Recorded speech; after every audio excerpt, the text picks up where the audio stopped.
Hello and welcome to the Watering Hole. Thanks for checking out this clip. Don't forget to like and subscribe because that'll make the baby Jesus cry, and I know how much you guys love making the baby Jesus cry. On to some tweets, I guess. That's what everybody's here for, right? Yep. Tweets. Tweets. Tweets. Sorry. Tweets. Yeah, well, that's my whole thing. I like to think that one day Facebook, Twitter, and YouTube will all merge into one company, and it will be called YouTwitface. I mean, aside from the name, that would be like the worst thing ever, but... You know, if they were to do that, I got to tell you, I'd have a lot more reach than I do right now. Yeah, true. Anyway, so we start with Dinesh D'Souza. This is a two-parter. So MLK, comma Jr. Okay, whatever. MLK Jr., Gandhi, Bonhoeffer, Mandela. I'm probably saying Bonhoeffer wrong. Bonhoeffer, or is that German? Bonhoeffer. I don't know. Let's just insult everybody with my cultural impressions. Can't be worse than mine. Come to think of it, those of us who have been incarcerated for political crimes are in excellent company. No wonder I feel a sense of accomplishment in having served a bit of time. I'm certainly a lot tougher and wiser because of it. Okay. So Dinesh D'Souza, Martin Luther King Jr., Gandhi, Bonhoeffer. I don't know who Bonhoeffer is. I recognize the name, but I can't think of what they did off the top of my head. Nelson Mandela. So that group of people with Dinesh D'Souza in it. One of these things is not like the other. Right. Like, how many of those people pleaded guilty to fraud? Yeah. I mean, the only one that I know extensively about it was probably MLK Jr., and he wasn't jailed for fraud or anything like that. His was civil disobedience stuff. Okay. Okay, whatever this person's name is. Senshini, German visitor, says OE equals O with an umlaut. How is that supposed to help me? I don't know how to say an O with an umlaut. That is called an umlaut, right? With the two dots? I have no idea. You said it, and I was like, fuck, he knows more than I do. No, well, okay, all the different accents have different names. I think that one's the umlaut. I might be wrong. I just like it that they're trying to help me with pronunciation by showing me a letter that I don't know how to pronounce. Yeah. Okay. So some of those were political. One of those pled guilty to fraud because he's a huckster. And then he followed that up when people called him out for that because, in case you hadn't picked up on it, he is the fraud and huckster because he did go to prison for fraud. He followed that up with, if I compared myself to Martin Luther King in one respect, we were both incarcerated, it doesn't follow that I'm comparing myself to him in all respects. Leftist commentators are so poorly trained in logic that many of them cannot see the difference. Yeah. So was Dinesh D'Souza, is it this campaign finance fraud? Oh, I don't know if it was campaign. I don't remember the details. Well, because I was like, what did he go to jail for? And the first thing that comes up, and it seems like everything's related to it, is Dinesh D'Souza being sentenced in Manhattan federal court to 5 years of probation for campaign finance fraud. Yeah, campaign finance stuff. Yeah. That explains why he likes Trump so much, I guess. Yeah. But... yeah, so he's saying here is like, oh, I wasn't comparing myself to them in any way other than that we've both spent time in prison. It's like, well, no, let's go back and read the original thing. He didn't say that they just spent time in prison. He said it was political. Well, I mean, I guess that is campaign finance is technically a political crime, I guess.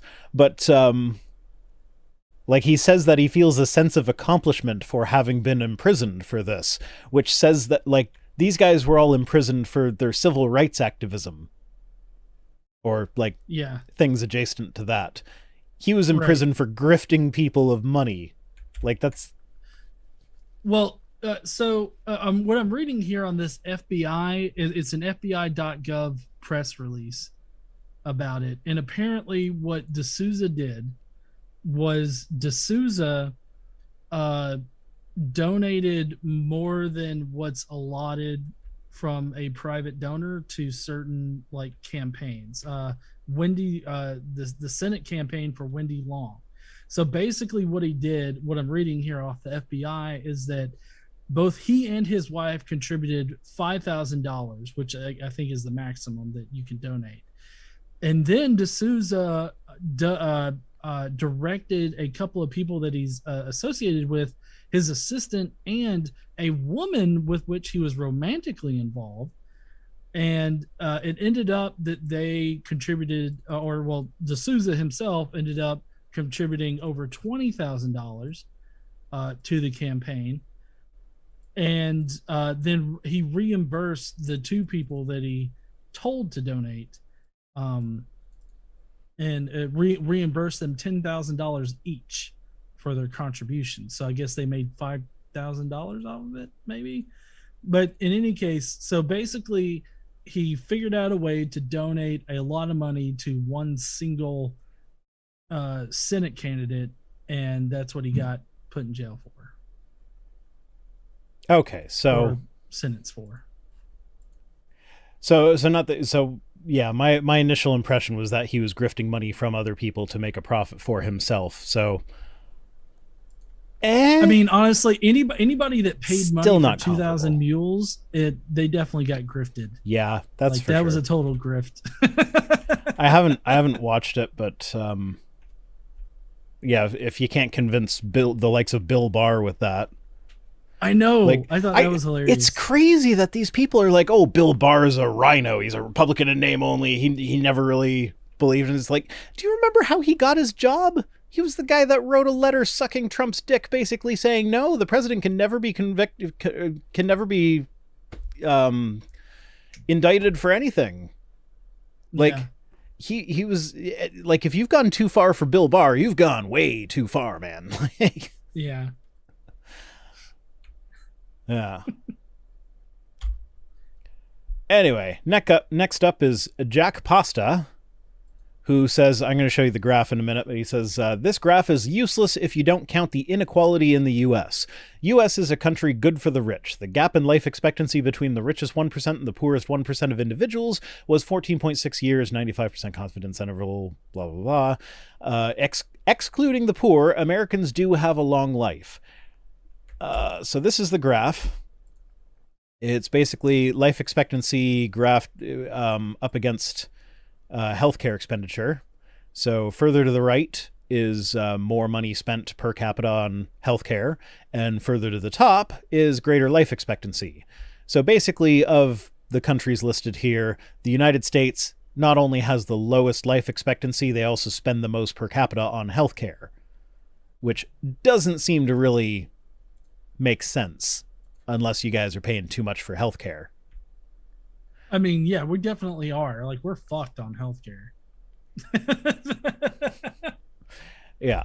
So back to this. Now, I am going to say, I don't know. This could be a poorly worded way of just saying, hey, look at the wealth inequality in the States. This is terrible. But the way this comes across is, who cares about the bottom 1%? It's fine. It's good for the people who can pay for it. Right. And it's like, yeah, we know it's good for the people that can pay for it. That's one of the problems, is that those are the only people it's good for. Well, and like saying like excluding the poor. I mean, honestly, that's just the class version of saying of that guy. It was a politician from Louisiana who was talking about their mortality rate of women during pregnancy. And it's like, if you just disregard all black people, then we have a normal like mortality rate for pregnant women. Mm-hmm. And I feel like it's the similar thing. It's like, if you just ignore the poor people, then we're good. We got great. It's great here. Yeah. Yeah. Yeah, I was going to say something with that, but now I've lost it because I read some chat stuff. Oh, I was going to say, so sorry. I didn't mean to throw you off. No, it wasn't you. It was me. Yeah, I don't know who Vulcan Fuckwards is. Are they giving you trouble in the chat? Do I need to put them on timeout? It doesn't seem too bad. But, whatever. You guys let me know. Now we gotta get on to K Sorbet. K Sorbet. K Sorbet. I forget who started calling him Sorbet, but like when he posts things, people always respond with just like the word sorbet. I don't know why. That's a great way to respond to him in anything that he says. Yeah, basically. He says, if you think mass shooters have killed too many people, just wait till you find out what the governments of disarmed citizens have done. Oh my God. I quote tweeted this one. Oh man. Like, just from an American point of view, we're not looking to take away people's guns. We're just like, for the most part, we're not. We just don't want crazy sumbitches having access to high capacity semi-automatic weaponry. Like, that's it. We're not looking to disarm people, but also I want to point out how ridiculous it is that a bunch of hillbillies think that an AR-15 or whatever other kind of semi-automatic rifle you have is going to do anything up against a tank, a Predator drone, like anything else that the government has. Yeah, do people like Kevin honestly think that the only reason the government isn't using military force against its own citizens is because of their guns? Well, yeah, I know. It also is kind of weird because Sorbet here is like part of the crowd that normally props up like the police and is like, oh, Blue Lives Matter and everything like that. Back the blue. Except when it comes to taking away your semi-automatic rifles. Then it's like, fuck the police, you know? But I mean, you know what? I might have to change my stance on this because like he might be right. Because have you seen the video that came out of Uvalde recently? Oh yes, where the cops run in, and when they start taking fire, when a whole group of cops start taking fire from one guy, they run away. Oh, so and it wasn't even that they started taking fire. They just heard as far as I didn't actually see the video. I did. I watched the entire thing. They run in like literally like 7 minutes after the shooter walks into the school. They run in and they've got their assault rifles and they go down right outside the door. And the guy had only been in there for like 2 minutes and he had already shot more than 100 rounds, right? But they were right outside the door, and then they hear gunshots as the guy is killing children, and then they retreat and run back. And they just sit there with their freaking shields and their AR-15s, their assault rifles, just pointed down the hallway. The kids are their shields. The kids are their shields. Right. Yeah. So maybe one citizen with an AR-15 is enough to fend off the entire U.S. government if that's the kind of if that's how the good guys with the guns are. Well, you know what I've noticed in the past few years is that as far as the police pushing back against like the crazy ass right wing people that have guns, they're too afraid. But when it's people that are protesting, like somewhat peacefully, about their rights to bodily autonomy or their rights to not be just killed by the police will just be as brutal as shit to them because they know that they're not going to fight back. They know that they're not going to do anything. Whereas with the religious right people, they know like if they were to like treat that group with the same kind of demeanor as they do the peaceful protesters, then they know that they're likely to get shot, and so they're scared. Yeah, bunch of cowards. Apparently, it seems like it. It's the way they're acting. Actions speak louder than words, and all that. Yeah.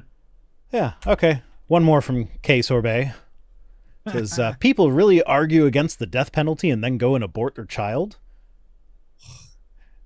So I'm so tired of this argument. Yeah, but like, I don't understand how they even think to say stuff like, because Kevin is pro death penalty, but like he will argue against abortion based on the sanctity of life. Like, what sanctity when you're killing people that like and like you can't be 100% sure that the person, like, look up the Innocence Project sometime and see how many people that have been exonerated that were on death row waiting to be executed that didn't actually do anything wrong. So, like, when somebody's executed by the government, you don't know if that's the real, like, it's really hard to be 100% sure that someone actually, even with confessions, it's hard to do that, because taking it back to police tactics, they have this way of basically psychologically torturing people in the interrogation room to get them to confess. Yeah. But then on top of that, oh, go ahead.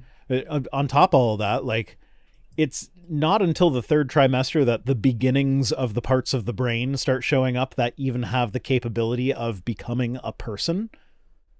Even then, it's debatable. Like, you could argue that like a newborn baby isn't a person until it's about like a year old or somewhere around there, because that's when that part of the brain actually starts some real development.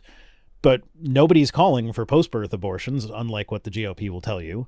But, like, at least up until the third trimester, there shouldn't be, like, it's not got the capability of having human experiences.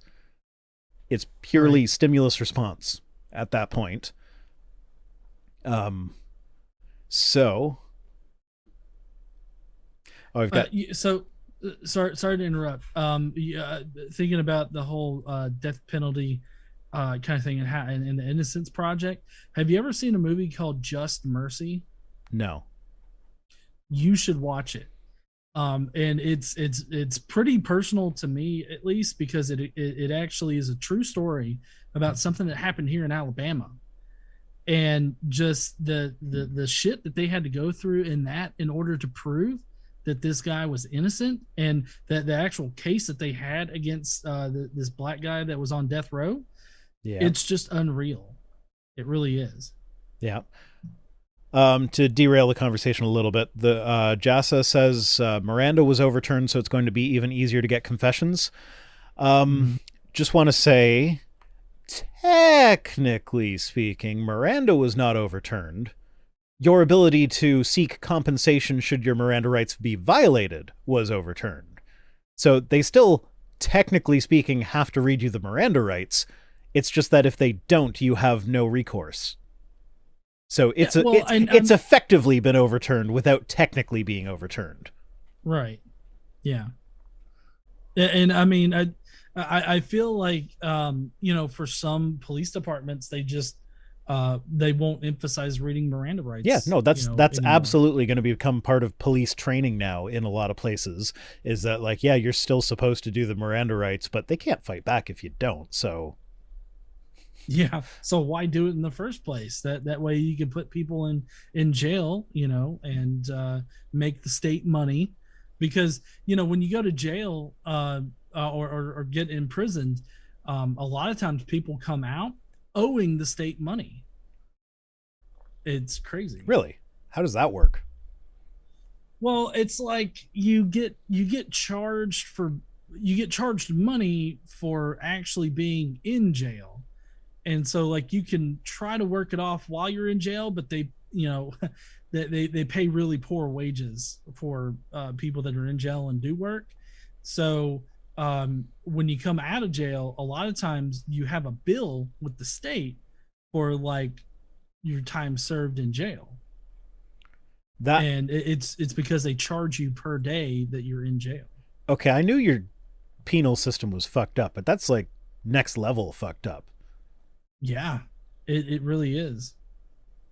Like, I don't know. I don't know much about the Canadian penal system either. So for all I know, it's the same thing here. But that just, wow. That's, okay.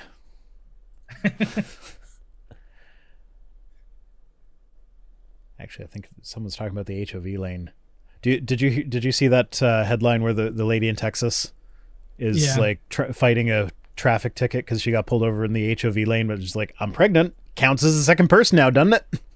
Well, I mean, yeah, they've either got to highlight the hypocrisy, which, I mean, right now, I think that they would be perfectly fine with being hypocritical about it. Well, because, I think I think like the fact that traffic court is different from criminal court kind of plays a factor here. So the judge will just be like, no, I don't feel like dealing with this. Fine, whatever, your ticket's gone. Could be. But I mean, they've, in my view, like they've got to either admit that that it's a child as far as legal aspects go, or they've got to admit that it's not a child. And so it just kind of shows the disparity in our court system, because I mean, whether or not it's a traffic court or if it's criminal court, if the law is this lane is to be used by one or more two or more people, and if they don't consider that child or that fetus a person, I feel like it should apply to other areas of our legal system. I mean, I feel like regardless of whether or not it's like a traffic thing, you could appeal to that in other courts. That particular ruling. So Karen Swan is going full Handmaid here, saying it's a woman, it won't count as women don't get rights. So it's not the baby that doesn't count as a person, it's the woman that doesn't count as a person. Oh, that's depressing. Anyway, so this one, if I recall correctly, this was kind of fun. So this is Patriarch Prime, PhD, citation needed. It says, every Why I Left Christianity story. Someone was mean to me, told me to stop sinning. No one taught me what Christianity means. I really liked things in my butt, or I realized I like things in my butt. I wanted to be a different gender. The pastor was scary. I wasn't feeling it. And I never read the Bible. Tell me, John, any of those apply to you? I mean, hell no. I mean, ever since I grew up, the first school I attended, like actual school, was a Catholic school. It was a private school. I went there my entire time. People taught me what Christianity was about, but even before then, I knew what Christianity was about. And then the whole someone was mean to me or told me to stop sinning. That happens at every freaking church. If you don't like what a pastor's telling you, you just go and find another church. Especially here in Alabama, you could throw a rock and hit 3 churches off the ricochets. So, and then I realized I like things in my butt. Last time I checked, even Christians love things in their butts. So I don't see how that could sway you away. There's nothing in the Bible that says you can't like things in your butt. Yeah, and like in the Bible, it just says don't let a guy put something. Actually, in your butt. right here, I have the Celebration of Sex, a Christian guide to sex that I've had it for years. I don't remember why we got it. Well, I mean, we were a young married Christian couple. That's why we got it originally. But so in this whole book on sex, you know how much time he spends on anything anal related? How much? 1 tiny paragraph in the whole book. Does it say don't do anal? Basically, it says don't do anal. The butt was designed for things coming out, not things going in. So do what God's design is. No biblical citations, because unless you the just Bible put doesn't. Things in there, then it's for both. Yeah, no, the Bible doesn't specify. So, like, I realized I like things in my butt. You can like things in your butt and still be a Christian. That's fine. Yeah. Yeah, I wanted to be a different gender. It's like the Bible literally says that there is no male or female, so do with that what you will. Yeah. The pastor was scary, so I would assume that would be like preaching hellfire. I guess so, but I mean, then again, I mean, you just go to a different church. Like, yeah.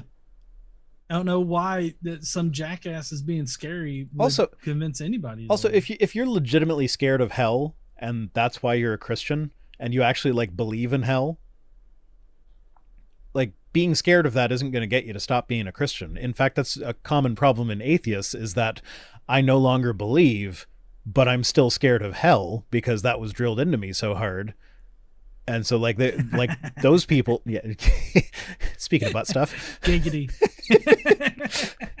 But like those people, if you ask them, they wouldn't say I left because I was scared. They would say I want to go back because I'm scared, but I can't bring myself to believe something that I just don't believe is true. Right. And I wasn't feeling it. Again, that's one you could change churches for. I never read the Bible. Literally reading the Bible is what made me an atheist. Right. Like, and I mean, honestly, I feel like doing an unbiased, just complete reading of the Bible has made more atheists than it's made Christians. You know? Yeah. Oh, they love doing that in the Christian movies. It's just read the Bible. It's like, really? Like, no, you don't want them to actually read the Bible. Like they don't. Yeah, like you've listened to my podcast on it. I'm reading the Bible to my daughter, and so many times her just honest to goodness reaction is like, "What? What just happened? Why? That's so messed up."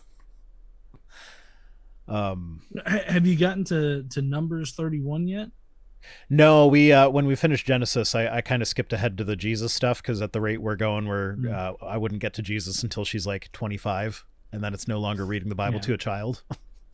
Yeah. I've let's see. I think Casey and I have been doing a Bible podcast, reading it from cover to cover. Well, reading it in a chronological way, cover to cover. I think we've been going on 5 years now, and we're not even to the New Testament yet. We're almost there. Yeah. So the Puzzle in the Thunderstorm podcast guys, on one of their shows, they do a dramatic Bible reading where they like act out scenes from the Bible, and so it makes it go faster than actually reading it. They are 4 years into this endeavor, and they haven't made it to the New Testament yet, and they're skipping a lot. But like, they're not like skipping it, but they'll do it quicker, like sort of. I don't know. It's I mean, there are whole sections where it's just reading off names. Yep. I mean, this past time in Nehemiah, he literally wanted to take a full genealogical record of everybody in Israel and then dictated where they should live. So it's like, what the fuck? Okay. Joss is asking, where is my podcast?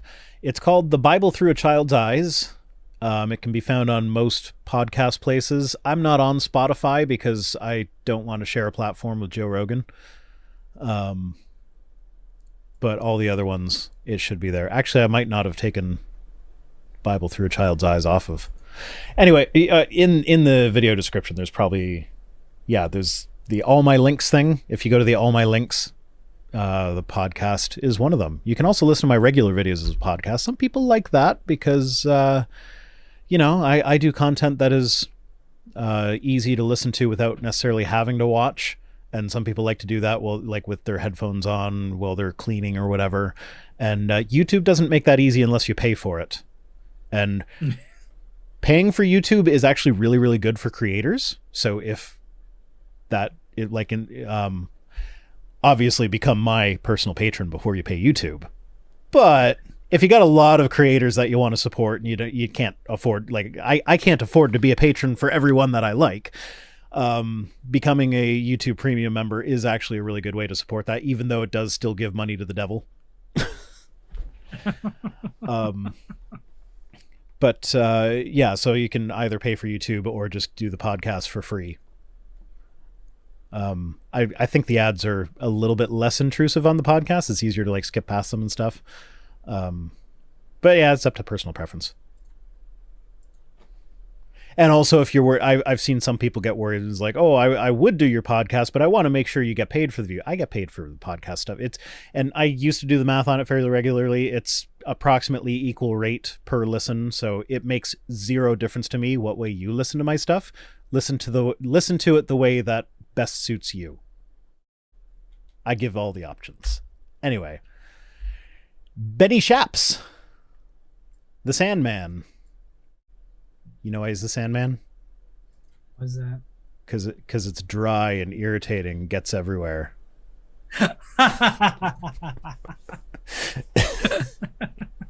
I'm sorry. Okay, this is a bit of a long one. I think this came from Facebook originally. Oh shoot, I just realized I didn't do my normal thing where I check to make sure this is real, but there were multiple people commenting that had seen it themselves, so I would assume that it's real. Mm-hmm. My bad. If it's not, I don't know. It's typical Ben Shapiro crap. It's nothing too crazy. Atheism is no longer simply a belief in the absence of God. It's now an active rebuke against his existence, fueled by rage and endless invective. I mean, it could be either. But also, the rage is usually not directed at God. It's more directed at the people that claim to speak for him. Because if you don't believe in God anymore, there's nothing there for you to be mad at. The arguments so many employ against God are as rote and dogmatic as any kind of extremism. It's like, okay, you know what? The arguments against God are rote because there hasn't been a new argument for God in literally centuries. And like, there's only so many fresh ways you can say the same thing that refutes this old argument for God. And like, I don't know, most of the arguments for God I find fall into the God of the gaps type category. Mm-hmm. Where like you argue to a point where it's like, okay, well, we don't know how exactly this works, so we're just going to assume that it can't work naturally, therefore it must be God. So like that'd be like your teleological argument. Let's see there. It's been a while since I've looked at the philosophy of it. But yeah, whatever. They're rote as extremism. Religious faith is maligned to exhaustion online and elsewhere unless it involves crystals and witchcraft. I mean, crystals have a dangerous path down to pseudoscientific healing instead of going to an actual doctor. As far as the witchcraft goes, again, it could lead to trusting in a shaman or something instead of a doctor for healing. But aside from that, the reason the witches and pagans generally get left alone is because they generally don't push their beliefs on others. Now, there might be a distinction here between witches and pagans. I'm just going, like, I only know a few of them personally. Ocean is the one I interact with the most, and then there's like Wolf the Red and a few other people that I interact with on Twitter. Generally, religion doesn't enter the picture when you're talking to them. It's just a normal conversation with normal people. So we leave them alone. Whereas when you interact with Christians, it's, have you heard about Jesus? Y'all need Jesus. Oh, yeah. And they constantly want to push it on you. Mm-hmm. That's another thing. Yeah. So it's a case of, if you leave us alone, we'll probably leave you mostly alone. Yeah.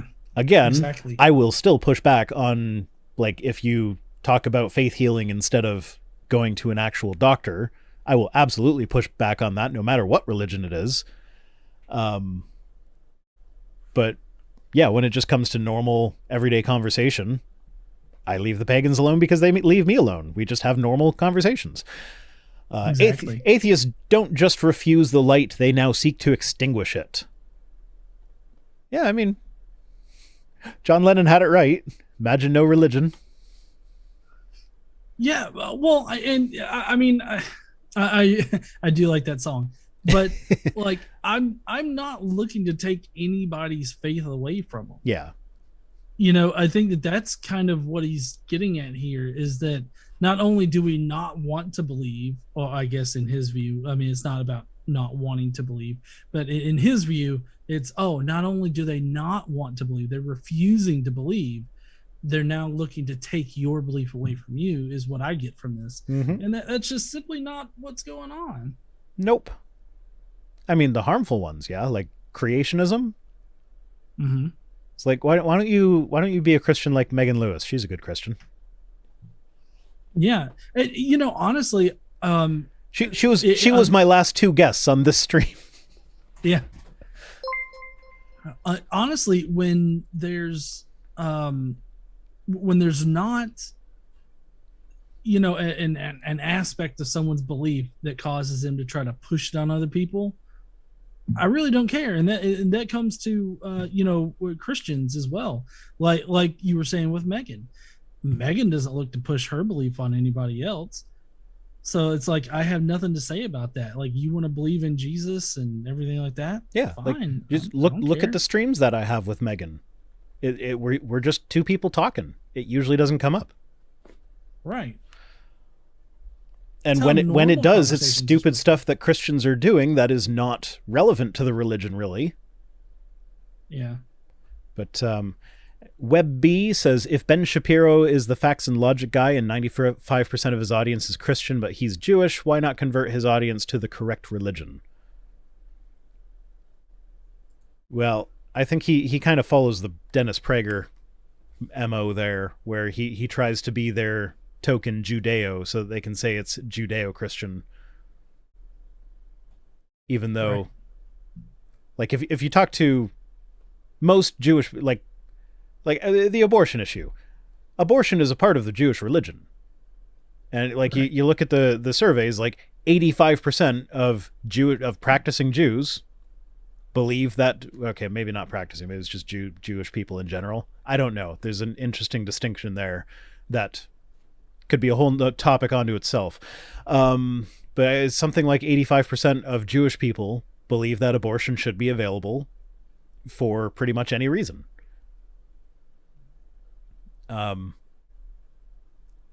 So like the Christians will come in and say it's Judeo-Christian values is why we're against them. It's like, you got check with some more actual Jewish people on the Judeo part of that, because like when the ones that I've spoken to get kind of annoyed that you lump them in with you.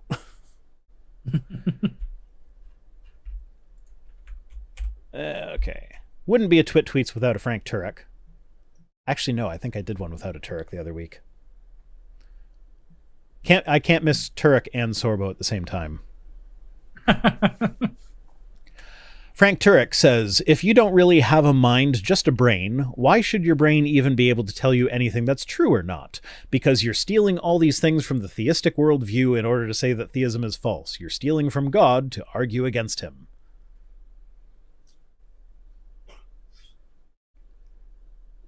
I mean, Frank Turek is part of the crowd that thinks that, that our quote unquote God-given brain is, I guess, supposed to be 100% flawless. Like even in a more secular view of the mind brain thing, we admit that our brains can be fooled, our senses can be fooled. That's why in science we try to remove any possible things that could be contaminating our perception of things. So like this isn't really the dunk that he thinks it is, I guess. It's like, no, absolutely. Your brains cannot be trusted to tell you what's true. They get things so wrong. Mm-hmm. Like, look into what's her name? Loftus. Forget her first name. John W. Loftus? No, it's sorry,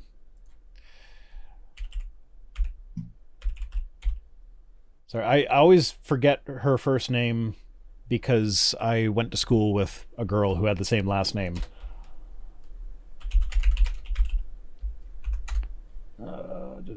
Elizabeth Loftus. Okay. She is an expert on this. She gives expert testimony. She's been doing so for decades about how our brains get manipulated, how false memories get implanted. I think she's the one that was running the study where you've probably heard of the study where they convinced people that they had a run-in with the police after getting lost in a mall as a kid. And it's I hadn't seen that, but that's interesting. They just made this experience up out of whole cloth, and through strategic prompting were able to get these people to then later on be convinced that had actually happened to them, and they would even give details about it that were not included in the original thing. So It's like our brains cannot be trusted for figuring out what's true. You can't even be trusted to remember what's true about your own life and your own experiences.